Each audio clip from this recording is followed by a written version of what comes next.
All right, welcome back. So in this lecture, we're going to talk about the eyedropper tool, the 3D material eyedropper tool, the color sampler tool, the ruler tool, the note tool, and the count tool.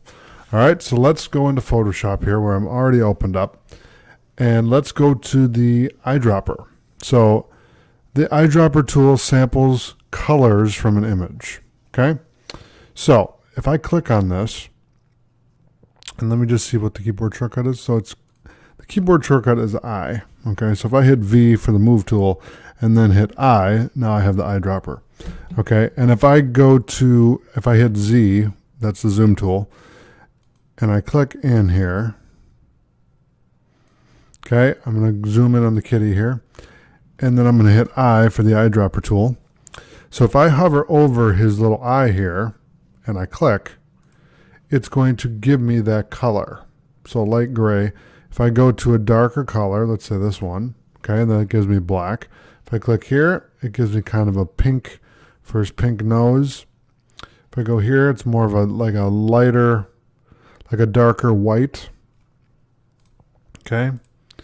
So let me go to his nose. So that is the eyedropper tool. Now, I use this all the time for a variety of things when I'm picking out colors for my designs or logos. I'll go and I'll get ideas and use the eyedropper to grab the colors and then work from there. So you can see this is kind of like a mix between blue and green. And it gives you the code right here. So that is the eyedropper tool. Now the next tool on here, if I right click and go to the 3D material eyedropper tool, it loads a selection material for a 3D object. Now I don't have a 3D object to show you, but that's what the tool does. It will, like I said, it loads the selected materials from a 3D object. Okay. Next up, I have the color sampler tool. So if I hover over this, it displays the values for colors in an image. So for example, if I go here to the kitty and I click on his nose, it's going to give me the RGB code. So you see right here, I have 196, 124, and 140. And if I go here to his little eye, then it's going to give me that code as well, which is number 2. So it's numbered, so we have 1, 2, and then if I want to get the color of his ear, then it does 3, 4, 5, 6, 7, 8, 9, and 10, and so on and so forth. You can go on for a while here and select a lot of colors if you need to. But this is a great way to grab all those colors, and then you could create them as a swatch.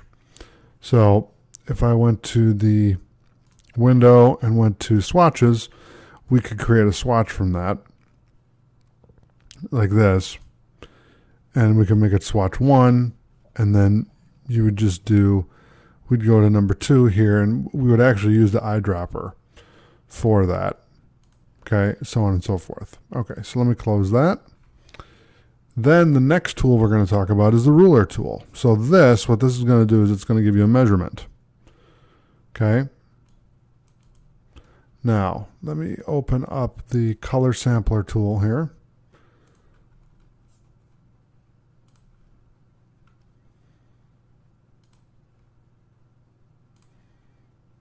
What I'm going to do is I'm going to reset the workspace here. And then I'm going to use this tool, and what it's going to do, it'll bring that back, and then what I'm going to do when I bring the ruler tool in here, it's going to give me the measurement. So you can see right here the width is 141 and the height is negative 108. And we are using pixels. Okay, so I'm going to hit File, Save to save this document. And so that's how you use the ruler. Now if I right click on the ruler tool and go to Note and click here, I can write this is a note. And over here, I can write this is a note number 2, okay? And so if I click on these, if I use the move tool, and then I click on it, it's going to show me the note. Okay? Then the final tool that we're going to use in here, if I right click, is the count tool. So we can go 1, 2, 3, 4, 5, 6, 7, 8, 9, and 10. Okay. So there you go. That's the eyedropper tool and the toolbar with all the other tools in it. So it's not just the eyedropper, but it's the 3D material eyedropper tool, the color sampler tool, the ruler tool, the note tool, and the count tool. All right, so thanks for watching. Hit Control S for me to save this, and I'll see you in the next lecture. Take care.